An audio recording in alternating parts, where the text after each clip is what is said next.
Regard, œil avisé, prunelles aiguisées, la midinale est aux aguets. Par Pierre Jacquemin, tous les jours, à 12h30.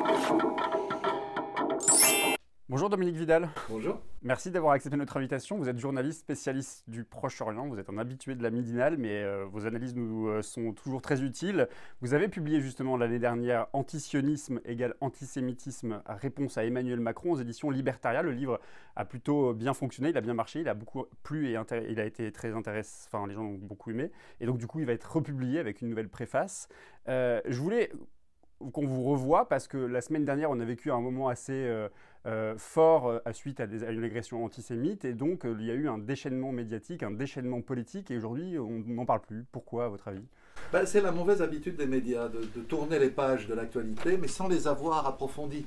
Donc on reste sur sa faim et du coup on a du mal à y comprendre quelque chose.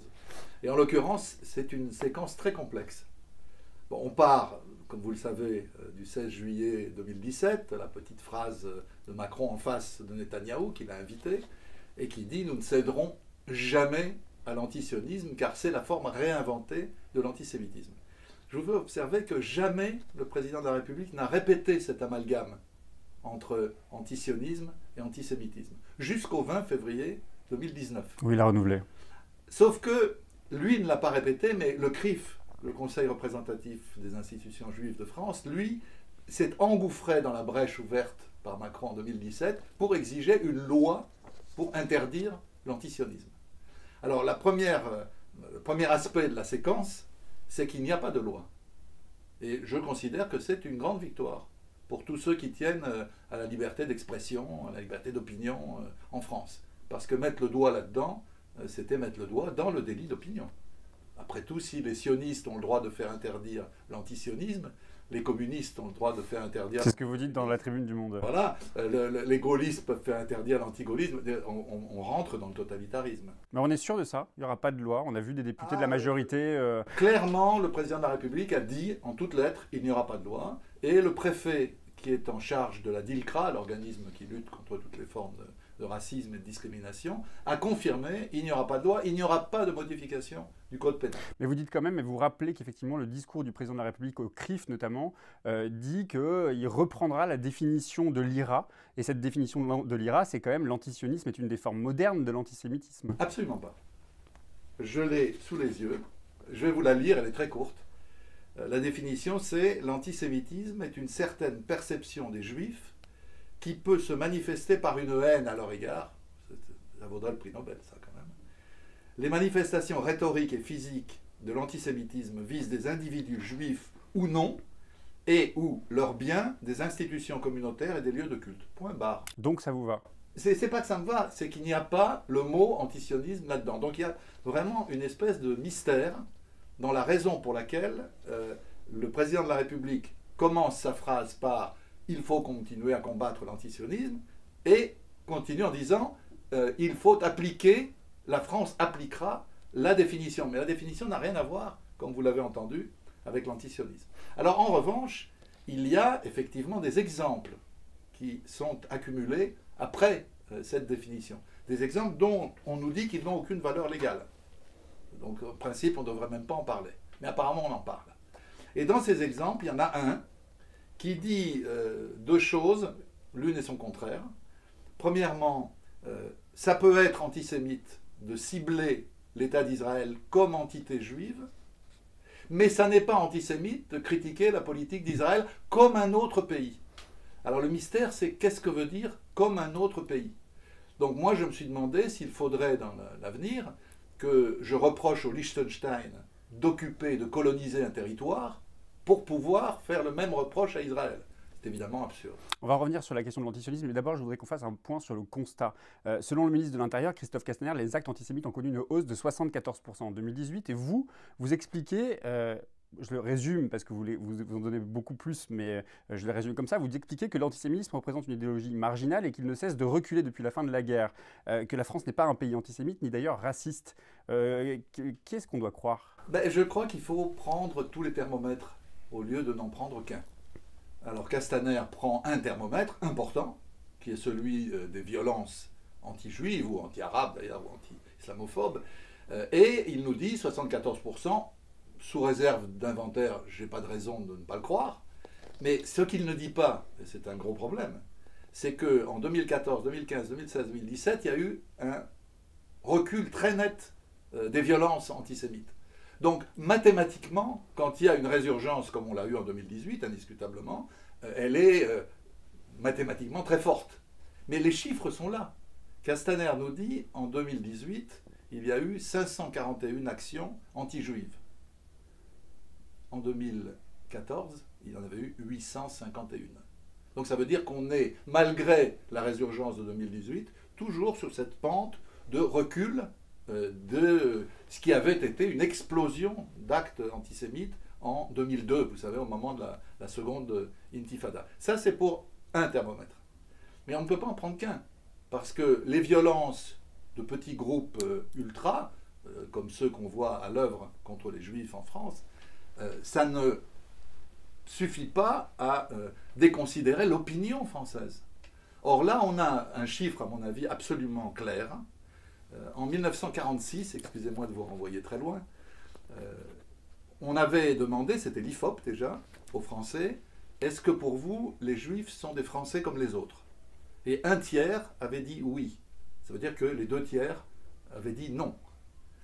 L'an dernier, on a cette même question, posée par la même IFOP, et vous avez 92% des Français qui disent les Juifs sont des Français comme les autres. Donc on n'a plus d'antisémitisme comme une idéologie massive, prégnante dans la société française. Il s'est marginalisé.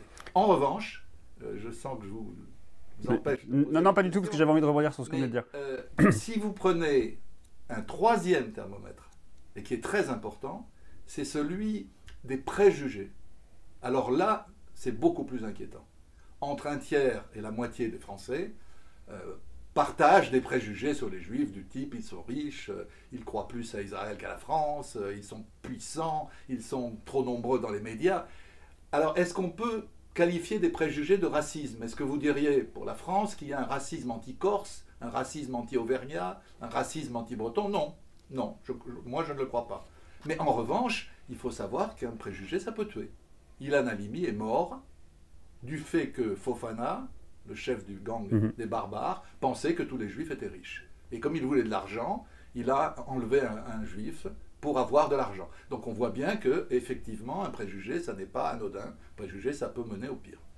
Vous avez parlé de petits groupes ultra, justement. De quel antisémitisme parlons-nous? Est-ce qu'il faut y voir la résurgence de groupuscules antisémites de l'extrême droite, ou est-ce qu'il faut y voir une lecture plus géopolitique, s'agissant notamment de la situation au Moyen-Orient? Les deux, mon général. Indiscutablement, l'extrême droite est présente. Écoutez, quand quelqu'un tag Juden sur une boutique de bagel, je ne crois pas que ce soit un jeune issu de l'immigration nord-africaine. Quand on voit le visage de Simone Veil juste à côté ici, place on est dans le 13e. Tagué avec une croix gammée, moi-même je suis passé devant, je n'avais pas réalisé que c'était Simone Veil. J'ai compris au fur et à mesure, j'y passe souvent. Un jeune beurre ne va pas taguer une croix gammée sur le visage de Simone Veil qu'il ne va pas reconnaître. Donc il y a là des signes très clairs. L'agression contre Finkielkraut, si vous avez regardé attentivement la vidéo, elle est très intéressante parce qu'on voit un mélange. On voit 2-3 jeunes avec un kéfier autour du cou, c'est clair, on ne peut pas le nier, mais on voit aussi de bons beaufs qui n'ont rien de nord-africain. Donc je veux dire, je pense qu'il y a dans la France d'aujourd'hui de l'antisémitisme, marginal idéologiquement, non pas marginal du point de vue de l'activité de ces groupes, qui peuvent être des groupes d'extrême droite, traditionnels. Enfin, ce qui est dit à Finkielkraut est insupportable, mais je veux dire, c'est quand même du classique de l'extrême droite. C'est rentre à Tel Aviv, sale race, la France est à nous. Enfin, on voit bien que l'inspiration djihadiste n'est pas là, quoi. On est plutôt dans une inspiration d'extrême droite. Ce qui a été dit et ce qui a été fait à l'égard d'Alain Finkielkraut est évidemment condamnable et injustifiable. Bien sûr, bien sûr. Beaucoup ont aussi accusé la jeunesse des quartiers populaires. Pour ajouter à la stigmatisation, ils ont vu la traduction de l'islamisme dans cette agression. Il faut me démontrer qu'il y a de l'islamisme, qu'il y ait eu une personne qui a été, si j'ai bien compris, arrêtée, et qui est à voir avec les groupes salafistes, bon, j'en prends acte, mais globalement, il suffit encore une fois de voir la vidéo pour reconnaître une grande majorité de bons beaufs d'extrême droite, comme on les connaît en France depuis que je suis gamin. Ce n'est pas des choses nouvelles. Laissez-moi vous dire une chose qui m'a quand même beaucoup frappé dans tout ce débat. Parce qu'au fond, il y a un non-dit. C'est que quand on veut faire interdire l'antisionisme, même si on n'y parvient pas, on veut quoi? On veut faire taire ceux qui critiquent la politique de l'État d'Israël.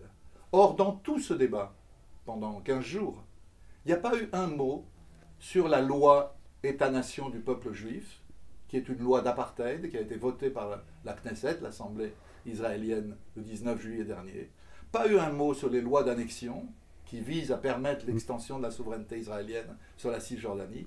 Pas un mot sur les lois liberticides, une quinzaine de lois qui ont été votées depuis une dizaine d'années à la Knesset. Pas un mot sur le flirt de Netanyahou avec tout ce que l'Europe compte de populistes et d'antisémites, d'Orban à Kaczynski, en passant par Kurz et Salvini. Je veux dire, tout cela est passé à la trappe.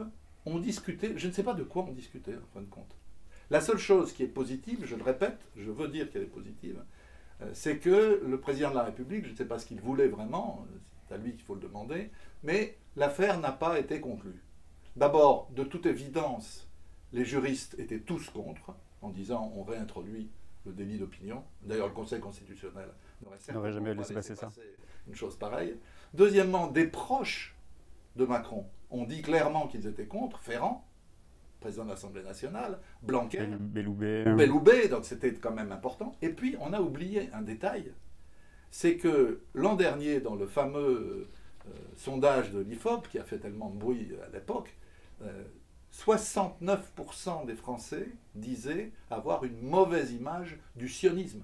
Je ne sais pas ce qu'ils mettaient là derrière, mais bon, c'est quand même des arguments de poids pour que le président de la République ait renoncé, si c'était son projet, à cette loi pour la remplacer par une espèce de définition qui n'a aucun effet du point de vue ni du débat, ni a fortiori des procédures judiciaires en France. Ça n'est qu'un instrument de propagande, mais ce n'est pas le premier, ce n'est pas le dernier. Comme vous savez, nos amis sionistes nous disent toujours que les lois interdisent le boycott en France.